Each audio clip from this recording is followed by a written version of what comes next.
Sejam mais que bem-vindos a mais um encontro com a palavra. É um encontro com o nosso Deus todas as semanas. E esse é um momento especial para você se desconectar de tudo ao seu redor e se conectar conosco com a palavra de Deus. E estamos juntos mais uma vez para o nosso bate-papo de hoje. Estamos com os amigos Mozart, Marcelo. Continuamos aí com essa nova temporada nesse novo ano. Temporada 1, episódio 3. E o episódio de hoje é O Senhor Reina. Mas antes de começar, nós vamos falar com o nosso Deus. Senhor Deus, obrigado por termos a oportunidade de aprender a Tua Palavra. Que o Senhor possa nos dar entendimento através do Teu Santo Espírito, para que a gente possa verdadeiramente viver aquilo que o Senhor vai nos ensinar.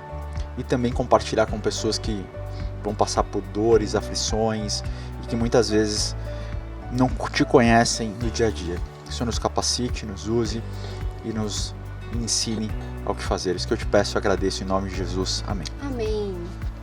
Nosso episódio de hoje é O Senhor Reina. E o verso relevante para a gente guardar, para a gente memorizar, se você quiser acompanhar conosco aí, está em Salmos 9:3, verso 1. O Senhor reina, vestiu-se de majestade vestiu-se o Senhor e armou-se de poder. O mundo está firme e não se abalará. O livro dos Salmos sustenta firmemente a crença fundamental no reino divino soberano.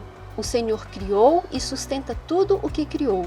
Ele é o rei soberano sobre o mundo inteiro. O governo soberano do Senhor mantém o mundo firmemente estabelecido e seguro. Os salmistas querem que o leitor entenda essa verdade fundamental. Como essa cosmovisão, como farol, os salmistas buscam viver e servir a Deus com total devoção. Continuamos aqui o nosso estudo. E eu pergunto a você, Mozart, ali nos Salmos 8 a 100, né? Como Deus e as pessoas são retratadas nesses versos e o que elas revelam sobre o caráter divino de Deus. Bom dia, Samira. Bom dia a todos. Então, nesses Salmos, Deus ele é apresentado como Criador, como Pastor misericordioso e tem várias outras atribuições lá. Mas o que mais me deixa impressionado é que mesmo Deus estando com todas as atribuições infinitamente acima de nós, Ele tem uma alegria profunda que a gente esteja perto dele. Fazendo uma comparação um pouco exagerada, seria que nem no zoológico a girafa adorar a companhia da formiguinha. Ou no oceano a baleia azul fazer questão que uma sardinha vá junto com ela. Então você vê que mesmo quando tem uma discrepância absurda em termos de poder, de força, de glória, de santidade, de sabedoria, Deus quer que a gente esteja pertinho. Ele não quer que a gente seja só como às vezes a gente tem um animalzinho que a gente só dá a sobra que a gente tem de tempo, assim, uma sobra do alimento assim que a gente tem.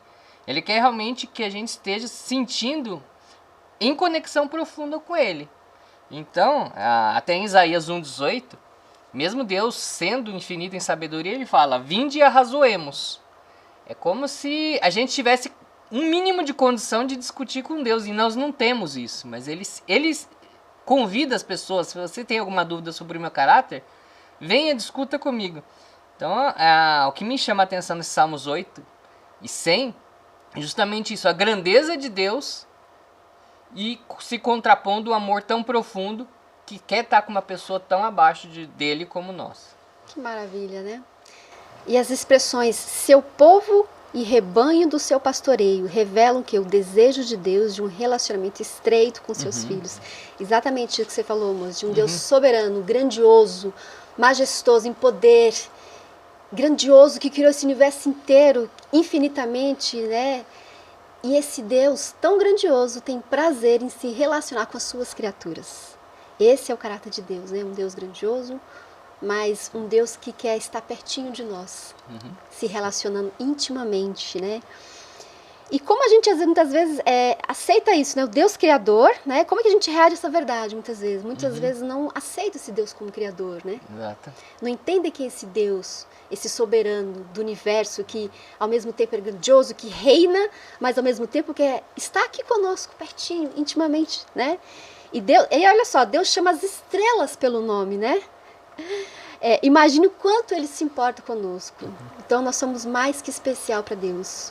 Ele nos criou e Ele nos mantém, e é um Deus grandioso que quer se relacionar diariamente conosco, quer fazer parte da nossa vida e quer que nós o colocamos como Senhor e seja o quê? O governante da nossa vida, né? Que seja o Senhor da nossa vida. Ele faz esse convite para nós sempre, né? O fato de ele nos criar como um livre-arbítrio é uma prova de que ele não nos vê simplesmente como uma posse.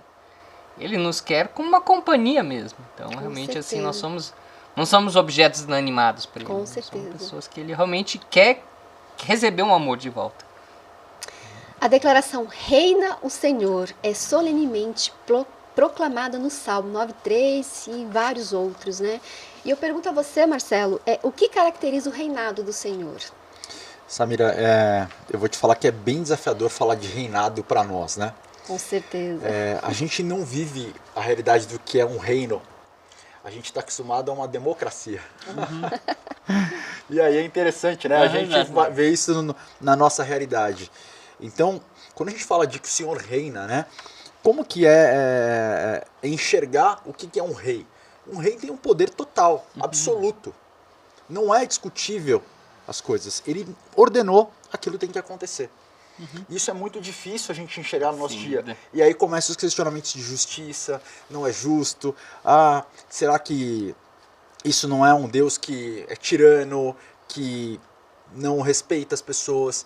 Então primeiro a gente tem que entender a referência, como ele falou. A referência do mundo espiritual não é o que nós vivemos no dia a dia na sociedade. Então aqui começa assim, o governo do Senhor é demonstrado em suas obras de criação, salvação e juízo. O Senhor estabelece a sua realeza sobre o mundo inteiro. O reino de Deus é eterno, inigualável em poder e majestade.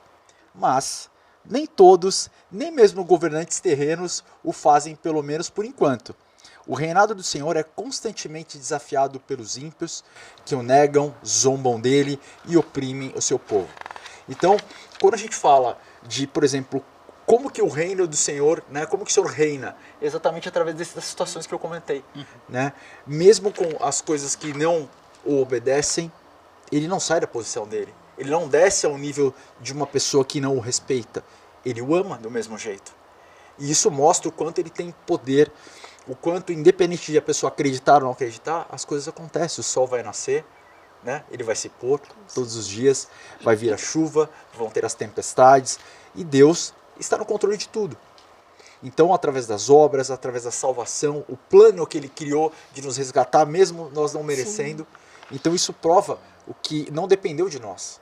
Dependeu da autoridade, do poder dele para poder chegar. E aí tem uma reflexão, Samira, aqui, eu sempre gosto de ler no finalzinho lá, que fala assim, ó: vocês que amam o Senhor, odeiem o mal.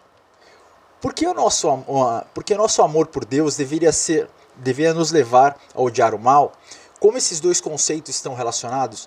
Então, ou seja, se eu amo a Deus, o que é odiar o mal? Será que odiar o mal é odiar uma pessoa que pratica o mal? Não. Né? Eu devo odiar, por exemplo, um adultério, um assalto, um homicídio. Eu odeio isso. Isso é errado. Agora, eu tenho que amar aquela pessoa e entender que, como a gente fala, a nossa luta não é contra carne e sangue, né? Então, infelizmente, a gente tem que ter discernimento, sabedoria, confiar e pedir para que o Espírito Santo nos use para, no momento de tanta dor, como, por exemplo, alguém da nossa família que faleceu por exemplo, um homicídio, um assalto, a gente não desejar odiar aquela pessoa, e sim desejar odiar o mal. E que Deus está no controle e que um dia isso vai ter fim. Com certeza. É que o bem e o mal, eles não se misturam, é meio que automático, né? Quando nós amamos, quando nós conhecemos esse Deus que é só o bem, é meio que automático odiar o mal, o quê? Não gostar, né, do pecado, né? Não querer viver em pecado, mas amar o pecador, que é exatamente isso que Deus faz. Ele odeia o pecado, mas ele ama o pecador, e foi por isso que ele morreu por mim e por você na cruz do Calvário. É maravilhoso, né, essa boa notícia. E falando, voltando um pouquinho de reinado, a nossa mente, o que a gente sabe de reinado? Reinado terrestre, né? Onde as pessoas obedecem, onde as pessoas cumprem, né, coisas por obrigações. Como você mesmo disse, Marcelo, o reinado de Deus é diferente disso. Se você obedecer ou não, ele vai te amar do mesmo jeito. As regras são diferentes de um reinado terrestre e de um reinado celestial, que nós não temos muitas vezes noção, né? Esse Deus é maravilhoso, que morreu por nós e que reina e se relaciona com seus seres, com seres criados. Esse é o nosso Deus que quer se relacionar diariamente com você.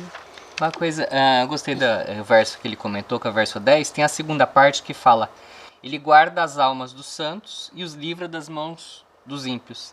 Significa que tem uma proteção especial para quem o ama.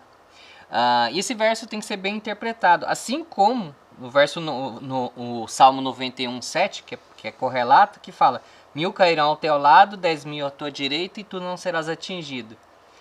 A gente confia nessa promessa, mas a gente sabe que, por exemplo, durante a epidemia de Covid, muitos cristãos morreram. Sim. Isso é um fato.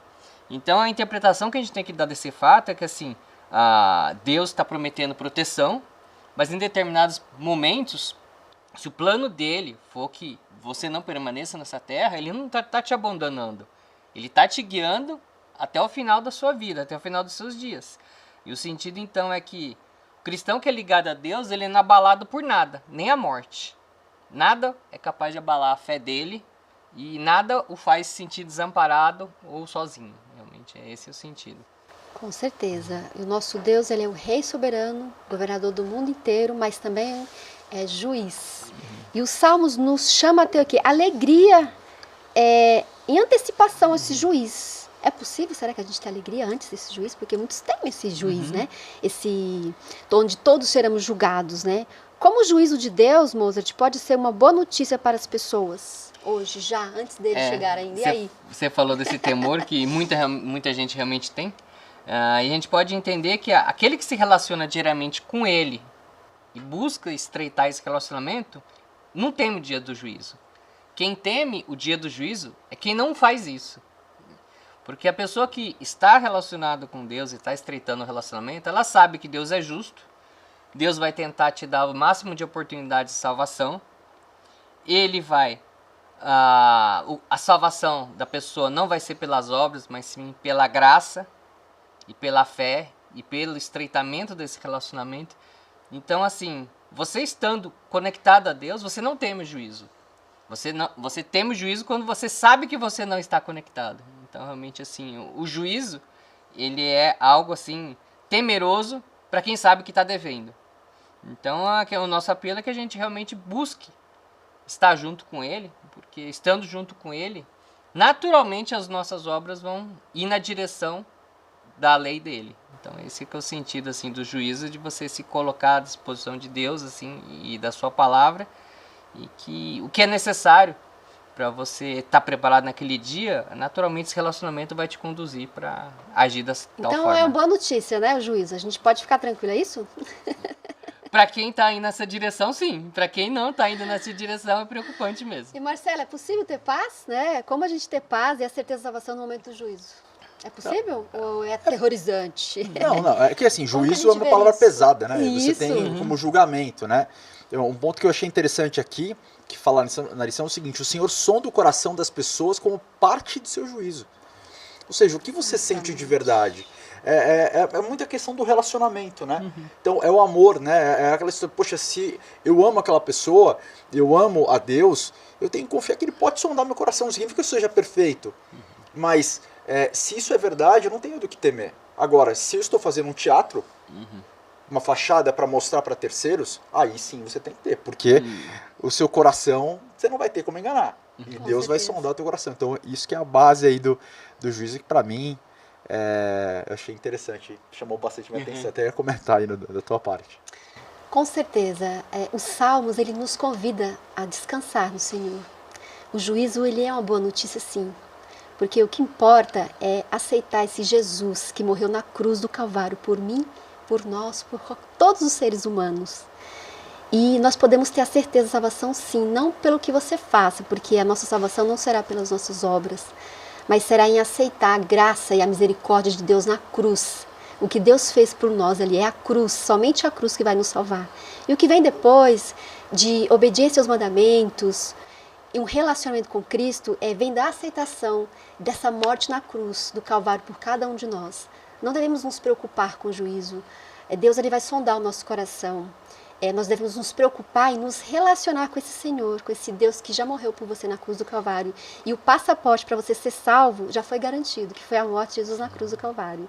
Então, o juízo ele é uma boa notícia. Os salmos, ele vem com vários salmos melodiosos, nos confortando, dizendo que é uma boa notícia, porque Jesus vai voltar e vai nos julgar. Mas nós devemos nos preocupar em nos manter firmes em Cristo. O resto ele já conduziu tudo, ele vai nos conduzir até o fim. Essa é a boa notícia a cada dia, né? E Jesus é uma bênção para nós, né? Isso nos mostra que as promessas feitas ao Antigo Testamento, elas são feitas a nós também. Devemos descansar no Senhor. Podemos ter paz no Senhor em meio às tribulações que vivemos. Podemos confiar no Senhor. Os salmos, eles vêm para isso. Não são palavras ali de clichê, né? A gente fala assim, né? Fica tão, né? A melodia. E às vezes as pessoas passam batido por tantas coisas maravilhosas que os salmos têm para nos dizer. Mas são palavras melodiosas, de conforto, de pessoas que viveram tribulações, que viveram dificuldades e que colocaram a confiança plena no Senhor ali e foram mais que vencedores. E estão registrados ali para nós, cristãos do século XXI, não é verdade? E eu pergunto a você, Mozart, voltando aqui, né, a palavra de Deus, guardar as leis e as regras dos testemunhos de Deus nos ajuda de forma prática? Então, eu vi até uma ilustração que está na internet, que ela fala assim, tem um quadrinho, que a pessoa vê uma cerca e fala assim, não, essa cerca aqui está limitando a minha liberdade, então está limitando a minha felicidade. A pessoa vai e pula a cerca, aí quando ela pula a cerca, ela vê que ela caiu no precipício. Então, na verdade, assim, se a pessoa ela tem a confiança de que a lei de Deus é pura e perfeita, com o intuito de nos proteger e de nos fazer amadurecer, você só vê vantagem nessas leis. Agora, se você não tem fé no Criador dessas leis e, por tabela, você não confia nessas leis, essas leis vão ser um fardo para você. Porque você vai achar que está limitando a sua opção de escolha, você quer fazer algo e alguém está te proibindo. Mas na prática, optando por esse caminho, você não vai ser livre. Você só vai ser escravo de outra coisa. Vai ser escravo de algum vício, escravo de outra pessoa, ou escravo de si mesmo. Então, assim, em resposta a essa pergunta, tendo fé que essa lei é perfeita e que é para o nosso benefício, é sua vantagem seguir essas leis. Com certeza, né? Eu acredito que ela nos protege, porque os salmos ali, vários salmos, né, nos diz que a palavra de Deus é como um fio condutor, né? Nos conduz. E a palavra de Deus é escrita como lâmpada para os pés do salmista, né? E por isso o protege das armadilhas ocultas dos inimigos. Com certeza a palavra de Deus ela não é deixada para nós como regras apenas, mas é para nos prevenir e nos ajudar no nosso dia a dia, na vida prática.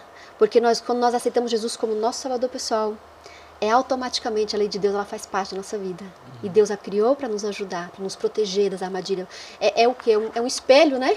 É algo que nos conduz diariamente e nos protege, com certeza, de muitas armadilhas. Se nós a seguirmos, cada dia da nossa vida, nós teremos muito mais vantagem de acertar, né? Nas nossas escolhas diariamente, de sermos fiéis a Deus e de continuar nessa caminhada.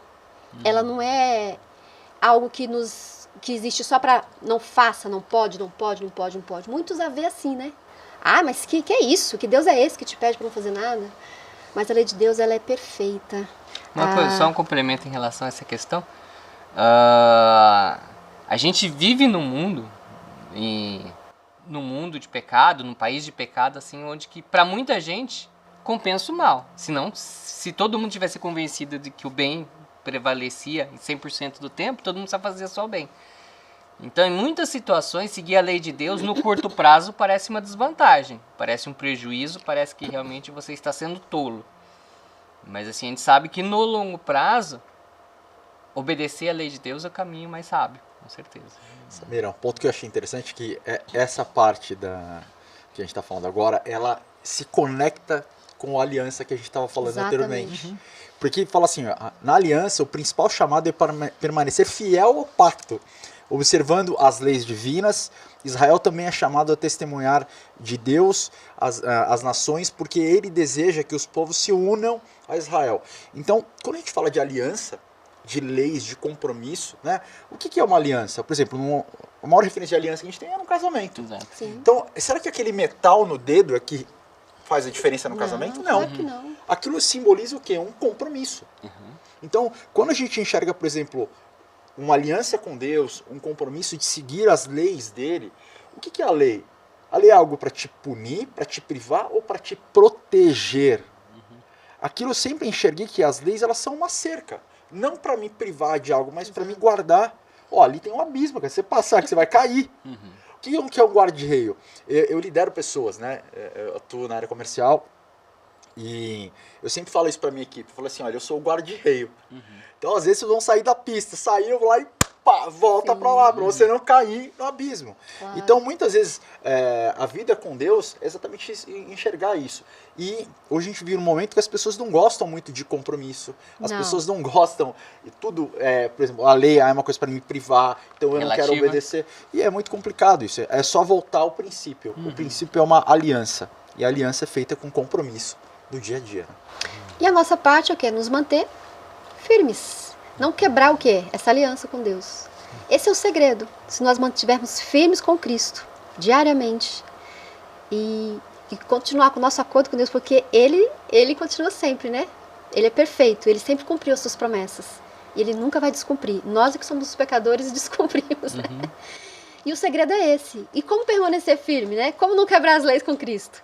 Se relacionando diariamente com esse Deus. Quanto mais você o conhecer, mais você vai se interessar pela sua lei, mais vai ser automático. Porque a lei de Deus, ela vem junto com a cruz. Não existe separação. Por isso que eu digo, não tente guardar a lei sozinho, você não vai conseguir. A lei é graça, é misericórdia. E olhe para a cruz, é da cruz que vem o amor mais puro, mais genuíno. E aceitar Jesus como seu salvador pessoal, vem junto à sua lei, é automática. Esse Jesus vai fazer maravilhas na sua vida, vai gravar a lei no nosso coração diariamente. E a grande paz que é desfrutada por aqueles que amam a lei de Deus, obviamente, não resulta de uma ausência total de provações, não é verdade?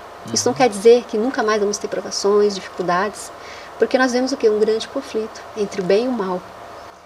Essa questão de permanecer firme, de não estar, nós não vamos conseguir porque somos miseráveis pecadores e só vamos conseguir ser fiéis a Deus estando ligados a esse Deus. Não tem outro jeito, nós somos pecadores, falhos, nós somos, nosso coração é enganoso, desesperadamente. Por isso mesmo que o tema do grande conflito indica que apesar do governo divino, ainda existe muita turbulência e sofrimento no mundo, não é verdade? Marcelo, por que é importante entender essa realidade diariamente? Não nos esquecermos nunca que vivemos um grande conflito diário em nossa vida. Porque a gente vai ter desafios, a gente vai ter lutas e se a gente não entender isso, a gente se sente injustiçado. A gente fala assim, por que isso está acontecendo comigo? Eu estou indo à igreja, eu faço oração, eu devolvo meu dízimo e por que isso aconteceu na minha vida? Eu sempre costumo dizer, as pessoas ou vêm pelo amor ou pela dor. Então, muitas vezes, quando a gente está num momento de dor, mesmo aquela pessoa que está um pouco afastada, ela vai buscar Deus. E se as coisas não acontecem do jeito que ela espera, ela fala, Deus não existe. Não é justo. Então, quando a gente entende que não tem zona neutra, ou você está de um lado ou do outro, independente, é uma guerra. Numa guerra você vai tomar tiro. Você pode se ferir. Só que a gente sabe que mesmo que a gente tome um tiro que seja mortal, a gente tem uma vida eterna nos aguardando com a volta de Jesus. E a gente saber que a gente está do lado certo, confiando nele, a gente sabe onde a gente vai estar. E você não está sozinho, nós nunca vamos estar sozinhos nesse grande conflito. Deus prometeu todos os dias estar conosco. Ele prometeu e essa promessa é certa. Nas nossas lutas diárias, nos grandes conflitos que vivemos, temos um Deus poderoso, grandioso, que reina, que está nos defendendo como nosso advogado. E isso também está aqui conosco, no planeta Terra, nos ajudando nas nossas angústias diárias, nas nossas turbulências, num grande conflito entre o bem e o mal. Jesus, ele já venceu e ele está do nosso lado. Por isso, permaneça firme, que o Senhor é contigo. Quanto mais estudamos o caráter divino à luz da cruz, mais vemos misericórdia, bondade e perdão combinados com igualdade e justiça, e mais claramente discernimos os inumeráveis evidências de um amor que é infinito, de uma compaixão capaz de superar a afeição de uma mãe pelo filho rebelde. Quanto mais você se aproximar desse Deus, quanto mais você ir à cruz, você vai buscar a ter companheirismo com esse Deus, porque Ele prometeu estar todos os dias conosco. Ele não vai te deixar sozinho nessas lutas.